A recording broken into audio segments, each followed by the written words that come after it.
Oftentimes we characterize the story of David um, in ways that are that really magnify his overcoming of a giant. And we think that this was the most incredible moment of David's life, right? We think that. And we think often that this was the biggest hurdle he ever had to overcome, the biggest thing he ever had to do, because we've blown that story up, because it's a giant, right? And it's fun to talk about. But I think he had more difficult things to do. Whenever he became king, that was a difficult place. He had to overcome Saul. He had to overcome the perception of God's anointed with the people. He had to work his way through hiding in caves to become the king that he was supposed to be. And even later in life, he had what might have been the most difficult thing in his life was his son Absalom wanted to take his throne. And this is the man that's characterized as a man after God's own heart. He displayed the character of God in so many ways because of who he was. And to have a son who wants nothing more than to take the power you have must have been heartbreaking for him. And Absalom raised up this army against his father, against David. He inspired people to turn against David with him so he could take the throne.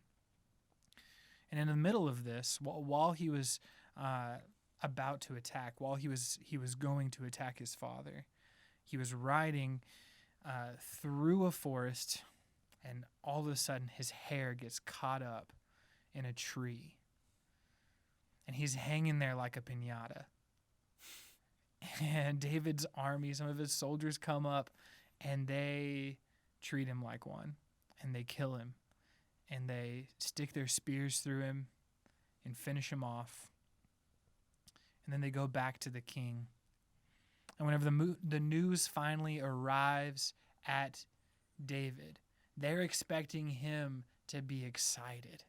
They're expecting David to throw a party. Yeah, I've overcome my enemy. This is what an incredible moment from, and they're expecting, trumpets to blast and things to go. And they're expecting to be praised for what they've done. But it says in 2 Samuel chapter 18, starting in verse 33, that once David received the news, the king then became very upset. He went to the upper room over the gate and wept. As he went, he said, "My son, Absalom, my son, Absalom.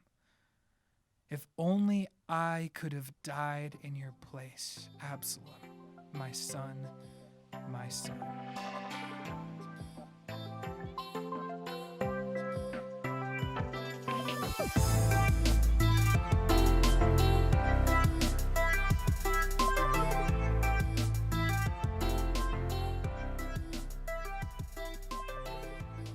Welcome to Gathering Manna, quick practical steps to nourish your soul. I'm Carter. And I'm Scott. And today we are diving into love. What does it mean to love? And this is the week of love and the Advent calendar. This is what we're launching into, and we've talked a little bit about it through the last couple of weeks, but it's the next part of the sequence, right? Right. Yeah. So we started in hope. We moved into joy and peace. Peace. Was it peace then joy? Peace then joy. Yeah. Peace leads to joy. We've slept since then. So. Yeah, that's exactly right. Yeah, and then now we're in the part about love, and love is almost too big a thing to talk about sometimes. Yeah, it's like extremely broad. I was actually looking up Strong's Greek definition, and we know we get the word love from the Greek word agape, and most of us have heard that word agape before. But I wanted to read the definition, and this is pretty cool. The way this fleshes it out, it says properly to prefer, to love, for the believer preferring to live through Christ, i.e., embracing God's will, choosing his choices, and obeying them through his power.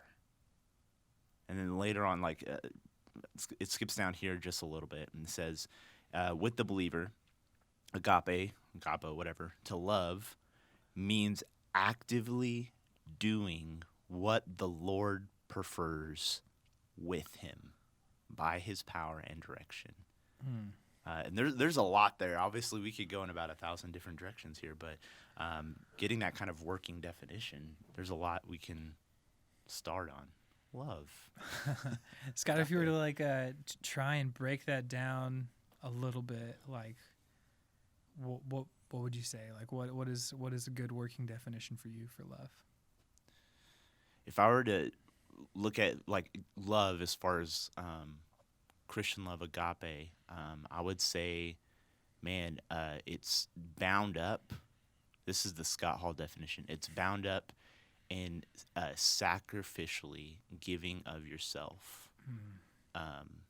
And love can be directed in a lot of different directions. So sacrificially giving of yourself to my wife, to my friends, but the prime, the top, the gold, platinum tier, if you will, is God and loving God. That's the first priority that we are called to in this life. Jesus himself, what was the greatest commandments? Love the Lord your God with all your heart, your mind, your soul, everything.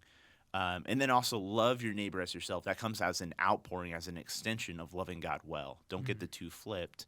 And I think sometimes we do that. We tend to skip the whole love God before we love our neighbor. Sometimes we want to go out and love our neighbor.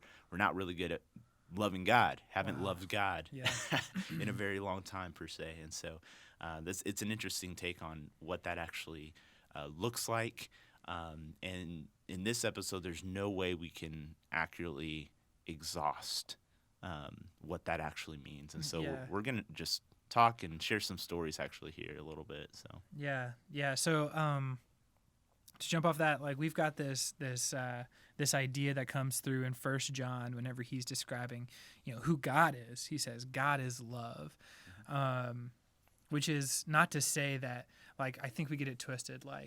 People take that to this ultra spiritualized place where it's the nature of God is found within my love and yes, I mean no. That's not what that means. It says it's basically love is at its core an aspect of God, right? To say God is love is to actually say that God is bigger than love. But if we love, we are showing God, right? And God encompasses love. God is overwhelmingly loving as our God, and what a good working thing would be to say is that in the pursuit of love, we are in the pursuit of God in many ways. Right. And you mentioned 1 John, and that's actually a really good place to start. I just flipped over there real quick because you have it in 1 John chapter 4, and it says, "Dear friends, let us love one another, for love comes from God.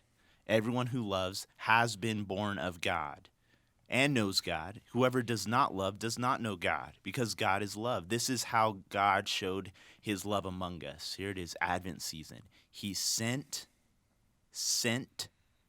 his one and only Son into this world that we might live through him. This is love. Not that we loved God, but that God loved us and sent his Son as an atoning sacrifice for our sins. Yeah. And that's it. That's the heartbeat of all this. And so a lot of times with this Advent season or Christmas holiday, we want to know more about loving people, loving our neighbor, or buying gifts for people. Like it can get a little bit bogged down when we're Right. thinking about love. But starting there first, like John says, starting with what Christmas, what this time, what Advent means to God. Mm. And it all started with him pouring out his love in the form of sending his one and only son, his begotten son, to accomplish. Yeah, Jesus and he didn't just throw out those two commands Right. without exemplifying it first, right? Like he was ready to set the example, set the tone for what that comes back and resonates within his community as, right? Like he sets the tone, and it is our responsibility to receive that gift, right? Right. Yeah, and I think it's even taking that a step further, like taking it a little bit deeper. It's almost to say that we truly can't love without the enabling, like the ability given by God to do so outside, or try to do it outside of God. I don't even know how you could do that, but outside of God, it's more just like temporary passion or temporary infatuation with something, or it's just, we talked a little bit about happiness and joy. It's kind of the same. Happiness is like this, it peaks and then it valleys and peaks, and joy is just that steady type of thing. And so the love of God, the love that we see displayed in Scripture in the most potent way through the Son, through his giving of his life in every type of way, humbling himself to the nature of to become a human, to not only become a human, to also be a servant of us, and to die the death we deserved, and to raise again so that we could also live as he has lived as well. And so in this idea of love, I think it's important for us to remember that we can't give what we're not ourselves receiving. Yeah. Are we receiving the love of God? Or are we ignoring it? Are we tempering it? Are we trying whatever? Are we receiving the love of God? Yeah, and think of that from the perspective of the Father, right? Like from God's perspective, what does it look like for his children to receive that gift well? Yeah. And imagine even him offering that gift and what that means eternally for him. Yeah. Right? Like we see, I don't know, what do you think that conversation looked like? Like what do you think that conversation, in heaven,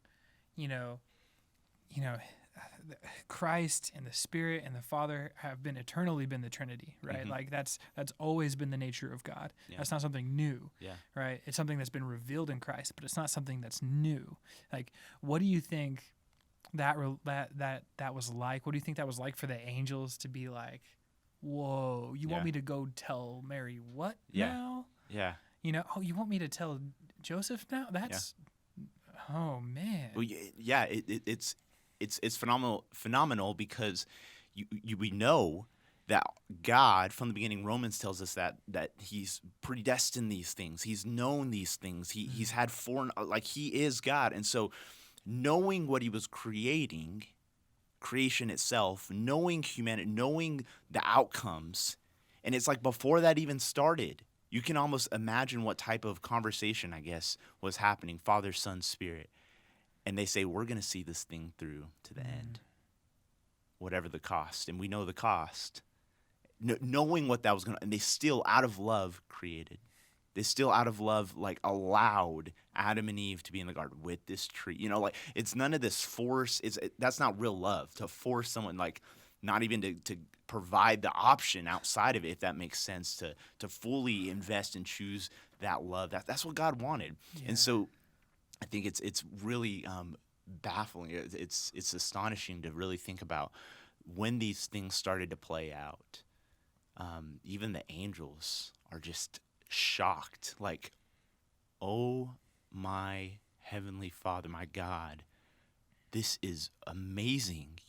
You're gonna put your spirit, who you are, and it's gonna be 100% human, 100% man. And you're gonna do what on behalf of these human beings who have like spit in your face. They were enemies again. You're doing what? What? Wow. What a display of true, potent love at its fullest. Yeah. When we are enemies against God, that's when Jesus came. Like, wow. I don't even know much more to say about that. I mean, I guess we could talk more and more about that yeah, concept.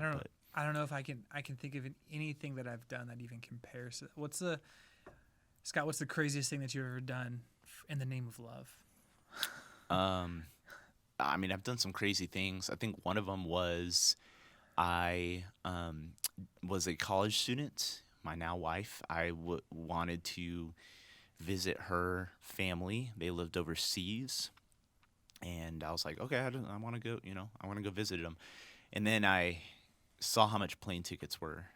And of course, I'm a broke college student. Mm-hmm. And so I did the only or very insane, I guess, thing, and got a credit card just for that plane ticket through American Airlines. And it was like a little over $1,000 or something. But to me at the time, I was like, where am I going to get $1,000? But I was like, it's worth it. And, I within a couple of years, paid off. But afterwards, I was just like, it was worth it. The trip was worth it. It was great. I wish I had planned that better. I wish it wasn't so like last minute and put me into the hole a little bit. But that's one of those, I guess, times. What about you? Do you have a story that comes to mind? Oh man, that's pretty good. Yeah, that's like put yourself into debt. Like that's like selflessly. Like I love her so much. I'm gonna go. Man, that's pretty amazing. Yeah, I guess my proposal story. So. It was Christmas Eve. Well, and there you go. I know, right? Beautiful time of year. And I kind of had it in the works to propose to Trish, but I was in Artesia, which is about 2.5 hours from here in Lubbock, where Trish lived, and I planned this terribly because there was like this freak ice storm that came through, and the roads between Artesia and Lubbock were treacherous. Nice. Terrible. And what is usually a 2.5 hour drive turned into like an 8-hour drive. Nice. In my pickup. So I was determined. Like I packed some hot cocoa for the road. And took off, and 8 hours later, finally made it to White Lubbock. knuckling it. Right, yeah, just like determined, and so set it up, and luckily she said yes, and that it was worth it. It all came out, So that's probably the craziest thing I've done for love. In this idea of like love, there's a lot of good examples. Us as children, as believers, professors of faith, we are counted as children of God, and it's one of our responsibilities is to receive how God is loving us well, and not to refuse, not to kick and scream, not to I guess the good old scriptural phrase for is kick against the goads. Like an ox goad is what they prodded an ox with. Don't kick against it. That's going to hurt you more. So the love of God, he's right now setting things up for us to receive, and sometimes we just don't receive well. And it reminds me of a story that I had heard a while back, and it was a guy. He was talking about taking his son to the store. He's like, I love my son so much, it's time. We're gonna buy him a bike. I mean, that's a big moment in a kid's life. And he's like, I'm going to get him a really nice bike. I'm going to surprise him. It's just going to be so awesome. And so he loads his kid up into the car, and both of them, hop out after they get to the store. They go inside. He's just like, oh, man. He's just so excited that he gets to bless his son. He gets to love his son in this way. And right when they get inside, there's one of those, those racks that are traps for kids that have candy and all that stuff on it. Well, his kid picked up this, little $5 dinky thing that was gonna break in a week or something, and he's just like, Dad, I want this. And he's like, no, go ahead and put that down. No, you don't need this. Let's go. And he's like, if I can just get him to the bike aisle, then he'll understand. And he's like, no, I want this. I want it. I want it. I want it. And then started just yelling, crying, kicking, screaming on the floor. And so the dad decided, okay, you can have it. So he grabbed the toy. He went to the cashier. He rung up the toy, and they walked out. And his son never received that bike. At least not in that way. Maybe years later, I don't know, but he never received it. And it's just one of those stories where you have to reflect on it, especially with our relationship with God, and say, man, how many times am I that kid kicking and screaming? Yeah. And God has something better. Man. I don't want to be handed over to the things that I want. I want to receive the things that God is giving. And so my job, my role, my responsibility is to just receive God's love in however that's fleshed out, even if it's uncomfortable or it hurts or it takes time, Yeah. And here's the thing is like it could be something that really seems good, right? Like all love is a gift from God, C.S. Lewis talks about the 4 kinds of love. You've got that storge, that phileo, that eros, and then you have agape. Mm-hmm. And agape is that one that comes from God, that God love that surpasses all those other loves. Like I am in love with my wife, and I hope that agape defines our relationship. But a lot of time it's eros, right? That's eros love between me and her. And that's a very special type of love that we have for each other. But if I am defining myself more by my eros in that relationship, more by that love, than I am by agape love, I am missing the big picture. We kick and we scream and we cry and we moan over storge and phileo and eros whenever we should be receiving the greatest love of all in agape, right? That's right. That's good. So today, we don't really have a quick practical step because there's nothing quick or practical or step. So, Carter, what was the phrase you came up with early on this? I can't remember. So it's here's the thing is like we talk about practical things so much, and whenever you try to tie your faith into practicality, you're missing something huge, because there is nothing practical about what God has done for us. It's the most impractical thing possible for him to give up the most valuable thing for me on our behalf. On our behalf. Yeah. Like there's nothing practical about it. Yeah. So what we need to turn this into is a long, impractical trek. Yeah, there you go. Long, impractical trek. It's like we are hiking up the mountain of God's love, right? Yeah.